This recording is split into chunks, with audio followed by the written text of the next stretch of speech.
Assalamualaikum warahmatullahi wabarakatuh. Kembali lagi bersama saya Herdi Esel Santoso pada mata kuliah Sistem Manajemen Basis Data. Pada kali ini saya akan menyampaikan materi tentang transformasi IR diagram ke dalam bentuk tabel. Setelah kita kemarin belajar dasar tentang Entity Relationship Diagram, pada kesempatan kali ini kita akan mengimplementasikan atau mentransformasikan IR diagram tersebut dalam bentuk tabel.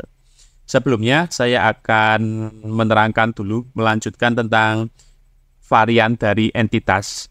Yang pertama adalah strong entity atau entitas kuat. Ini adalah entitas yang tidak memiliki ketergantungan dengan entitas yang lain. Kemudian ada entitas lemah. Entitas lemah ini adalah entitas yang keberadaannya tergantung dengan entitas yang lain. Himpunan entitas yang demikian tidak mempunyai atribut yang berfungsi sebagai key. Jadi weak entitas ini tidak punya key atau primary key. Nah, di sini contoh relasinya adalah mahasiswa. Mahasiswa itu memiliki orang tua. Orang tua itu terdiri dari ayah dan ibu. Kemudian mahasiswa juga memiliki menyenangi hobi. Hobi itu kan juga bisa lebih dari satu, itu kan. Nah, di sini mahasiswa ini kan dia entitas yang bisa berdiri sendiri. Tanpa orang tua dan hobi pun, mahasiswa ini tetap menjadi suatu entitas. Sedangkan orang tua itu tidak dapat berdiri sendiri. Itu tidak bisa dia di enterprise atau di sistem kampus misalkan atau SIAKAD, sistem informasi akademik itu, orang tua itu tidak bisa menjadi entitas sendiri. Dia bergantung kepada mahasiswa ini. Hobi itu juga tidak bisa menjadi entitas sendiri. Hobi itu terjadi ketika ada mahasiswa. Orang tua juga terjadi ketika ada mahasiswa. Kalau nggak ada mahasiswa, nggak ada orang tua, nggak ada hobi. Nah, di sini orang tua ini tidak mempunyai kunci. Hobi juga tidak mempunyai kunci. Mahasiswa ini mempunyai NIM. Itu. Kemudian relasi memiliki ini akan diisi dari NIM dari mahasiswa dan nama orang tua dari tabel orang tua. Hobi ini di tabel menyenangi, dia akan terisi dari NIM dari mahasiswa dan hobi dari entitas hobi. NIM menyenangi ini, hubungan menyenangi ini akan terisi dari NIM-nya mahasiswa dan hobi dari hobi. Kemudian relasi tunggal atau unary relation, relasi yang terjadi antara himpunan entitas yang sama. Contohnya ini adalah dosen, dia mendampingi dosen. Jadi di dalam kampus itu, dosen itu bisa membimbing atau mendampingi dosen lainnya. Itu kan tidak. Sebenarnya bisa ditulis dosen mendampingi, di sini ada entitas dosen ini. Tapi kan sama, maka tidak ditulis dua kali, maka ditulis satu kali. Nah, seorang dosen itu dia bisa membimbing, itu mendampingi banyak dosen lainnya. Tapi seorang dosen itu didampingi oleh satu dosen. Kemudian binary relation, ini adalah bernilai ganda. Misalkan agama itu dianut mahasiswa. Mahasiswa itu menganut agama. Satu agama itu boleh dianut banyak mahasiswa. Tapi satu mahasiswa itu hanya boleh menganut satu agama. Relasi ganda atau redundant relation ini, misalkan dosen dan mata kuliah, ini terdapat dua hubungan. Hubungan pertama, dosen mengajar kuliah. Hubungan kedua, dosen itu harus menguasai mata kuliah tersebut. Jadi seorang dosen boleh mengajar banyak mata kuliah. Tapi satu mata kuliah unik itu hanya diajar oleh satu dosen. Tapi kalau dosen itu boleh menguasai banyak sekali ilmu kuliahan. Nah, ilmu perkuliahan itu boleh dikuasai oleh banyak sekali dosen. Relasi multi-entitas ini merupakan relasi yang terdiri dari 3 himpunan entitas atau lebih. Misalkan ini kuliah, dosen, dan ruangan ini adalah 3 entitas. Dia punya hubungan yang sama, yaitu pengajaran. Kuliah itu hubungannya pengajaran dengan dosen. Kemudian kuliah juga punya ruangan. Ruangan itu harus punya dosen. Ruangan juga harus punya kuliah. Nah, ini pengajaran ini makanya diisi dari 3 ini tabel ini. 3 entitas ini, 3 entitas. Maka kode kuliah juga harus ada di sini. Ini nama dosen atau kode dosennya itu harus ada di sini. Kode ruangan juga ada ruangan tersendiri. Waktu ini, nah hubungan antara kuliah, dosen, dan ruangan itu akan membentuk atribut baru yaitu waktu. Ini atribut baru. Jadi hubungan itu bisa membentuk atribut baru atau pertukaran atribut. Itu yang perlu di garis bawahi teman-teman. Nah ini juga ya, dosen mengajar kuliah yang tadi ya. Ini makanya dia dosen ini berpindah ke sini nama dosennya, kuliah ini berpindah ke sini kode kuliahnya. Nah, dia memunculkan atribut baru yaitu tempat dan waktu ini. Seperti itu. Kemudian spesialisasi merupakan proses dekomposisi atau pengelompokan sebuah himpunan entitas yang melahirkan himpunan entitas baru yang dilakukan secara top down atau dari atas ke data. Dari atas ke bawah. Misalkan seorang dosen di suatu kampus itu ada 2 jenis. Yang pertama adalah dosen tetap, misalkan yayasan, dosen tidak tetap yang kedua. Yang pertama dosen tetap, yang kedua dosen tidak tetap. Ini makanya kalau spesialisasi atau dekomposisi ini dia hubungannya is a. Dosen itu bisa dosen tetap, bisa juga dosen tidak tetap. Nah, seperti itu teman-teman.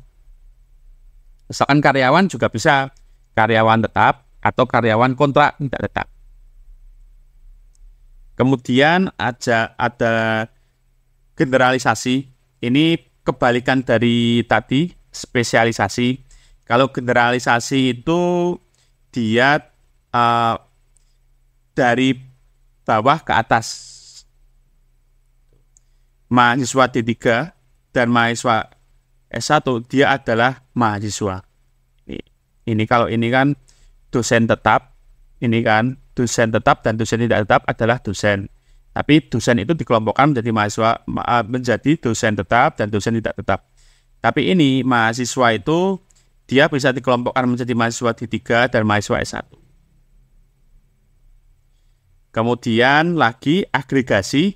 Nah, agregasi ini proses penyatuan entitas menjadi entitas satu yang besar lebih besar. Itu teman-teman. Tadi mahasiswa itu kan banyak mahasiswa itu boleh mengikuti banyak kuliah. Banyak kuliah itu juga boleh diikuti oleh banyak mahasiswa atau dipelajari. Ya. Nah ini menjadi tabel, kita menjadi tabel mahasiswa mengambil kuliah. Kemudian mahasiswa mengambil kuliah itu wajib mengikuti praktikum. Jadi bukan mahasiswa mengikuti praktikum atau kuliah mengikuti praktikum. Nggak bisa. Mahasiswa itu harus mengambil mata kuliah dulu, baru bisa mengikuti praktikum. Ini teman-teman. Nah, mahasiswa mempelajari kuliah, ini dia akan pertukaran NIM dan kode kuliahnya.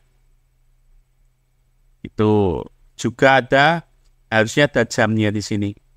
Ketika mengikuti praktikum, nah ini ada nanti pertukarannya NIM, kode kuliahnya, kode ruangan, nilai. Ini ya. Sama saja, mahasiswa mengambil mata kuliah. ini harus mahasiswa mengambil mata kuliah itu nanti akan mempunyai nilai. Jadi hanya mahasiswa yang mengambil mata kuliah itu yang mempunyai nilai. Nggak bisa kok mahasiswa punya nilai. Teman-teman, statusnya mahasiswa belum tentu punya nilai kalau tidak mengambil mata kuliah. Nah, dosen mengajar mata kuliah itu harus punya ruangan. Nanti dosen yang mengajar itu akan mengisi nilai. Jadi nggak bisa kok dosen yang tidak mengajar itu mengisi nilai, nggak bisa. Itu ya teman-teman, jadi harus dibedakan di relasi besar. Relasi kecil-kecil bisa menjadi relasi besar. Nah, sekarang transformasi IR diagram ke basis data fisik. Yang sederhana, misalkan mahasiswa ini mempunyai atribut NIM nama mahasiswa alamat. Maka dia akan menjadi tabel mahasiswa namanya. Ini ada atribut NIM nama mahasiswa alamat di sini. Ini yang paling sederhana. Ini namanya tabel mahasiswa sesuai dengan entitasnya. Jadi nama tabel itu sesuai dengan nama entitasnya. Jangan berbeda. Kemudian atributnya ini sesuai dengan atribut ini yang oval ini. Atribut di atas atau judulnya ini sama sesuai dengan atributnya ini. Itu ya, itu yang sederhana. Nah, misalkan dosen mengepalai prodi. Ini hubungannya 1 ke 1, ya kan? Catatan teman-teman, ini rahasianya. Ini kemungkinan nggak akan didapatkan di tempat lain. Ini saya kasih tahu, kalau dosen mengepalai prodi, kalau hubungannya 1 ke 1, itu nanti tidak akan menimbulkan tabel baru. Kalau hubungannya 1 ke 1, nanti tabelnya itu pasti cuma 2. Makanya di sini tabelnya cuma tabel dosen dan tabel prodi. Ya garis bawah ya. Kalau 1 ke 1 tidak akan menimbulkan tabel baru. Nah, ini dosen mengepalai prodi, maka kode dosennya di sini, kode prodinya pindah ke sini. Nah, dosen ini akan menjadi tabel dosen. Sesuai dengan entitasnya namanya dosen, tabelnya nama dosen. Kode dosen, nama dosen, atributnya menjadi judul ini, menjadi atribut ini. Kode dosen, nama dosen. Prodi itu akan menjadi nama tabel. Entitas prodi akan menjadi nama tabel.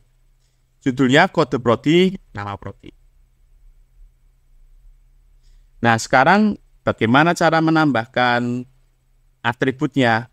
Nah, ini atributnya ini ditambahkan.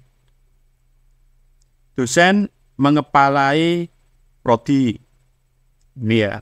Jadi nanti atribut dari dosen ini, kode dosennya akan ditambahkan ke prodi sebagai foreign key. Jadi primary key dari dosen akan ditambahkan foreign key ke prodi. Seperti ini. Jadi kita punya dosen, prodi apa, dikepalai oleh dosen apa.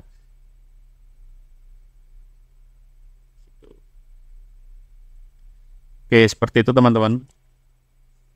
Nah, ini ada ketentuan penyetaraan atribut tadi.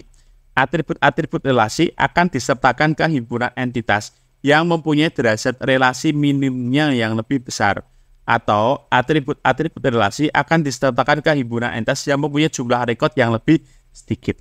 Saya tanya, dosen sama prodi itu kemungkinan jumlah rekodnya atau jumlah datanya banyak dosen atau banyak prodi? Kalau prodi itu pasti jumlahnya 2, misalkan prodi Rahma 2 itu paling nanti kalau nambah itu akan lama. Misalnya 3, 4 itu akan lama. Tapi dosen itu pasti nambahnya cepat. Makanya jumlah datanya itu pasti banyak dosen. Makanya nanti primary key yang berpindah adalah primary key dosen pindah ke prodi. Nah, seperti itu. Oke, yang lain ini dosen mengajar kuliah 1 ke banyak.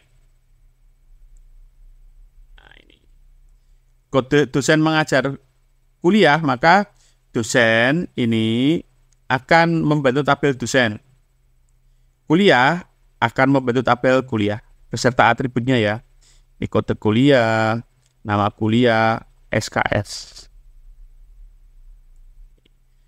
Nah, tadi kan cirinya itu adalah dosen sama kuliah itu datanya banyak mana? Pasti banyak dosen. Makanya dia pindah ke sini. Kode dosen ini akan pindah ke sini. Nah, ini dosen mengajar kuliah akan menimbulkan atribut baru yaitu ruangan. Karena kan dosen mengajar kuliah butuh ruangan. Waktu itu juga boleh sebenarnya, tambah waktu itu juga boleh. Ini kalau di sini ruangan. Ini atribut baru ruangan. Nah, misalkan teman-teman ingin menambah tabel baru juga boleh nih. Dosen mengajar kuliah. Muncul tabel baru. Namanya dosen kuliah, dosen mengajar kuliah. Itu boleh. Isinya apa? Kode kuliah, kode dosen ruangan.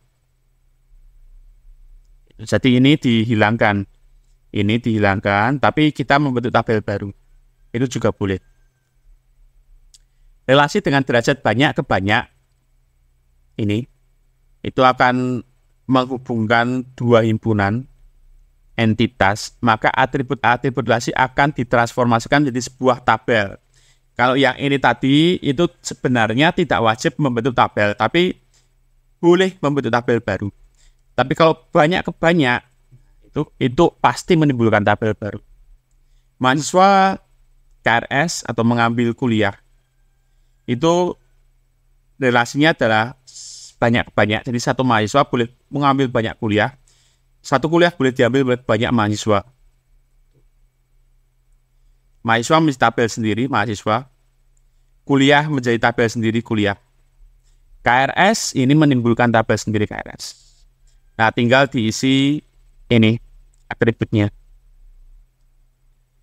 Mahasiswa ini NIM pasti pindah ke KRS, kuliah, kode kuliah itu pasti pindah ke KRS.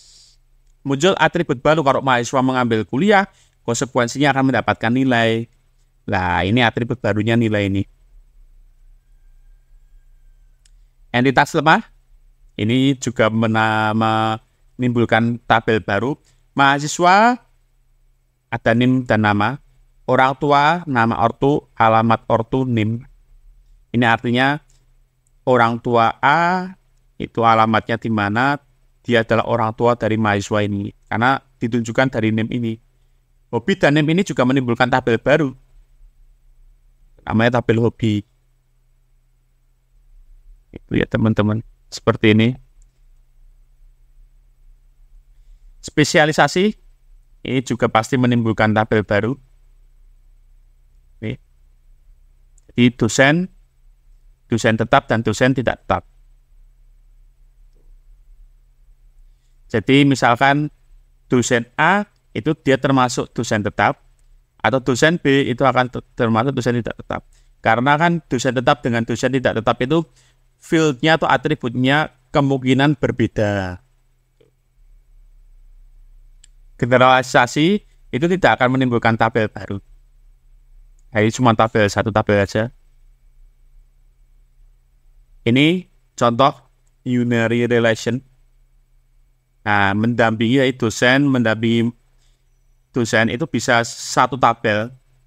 Kuliah, prasyaratnya kuliah itu juga bisa satu tabel.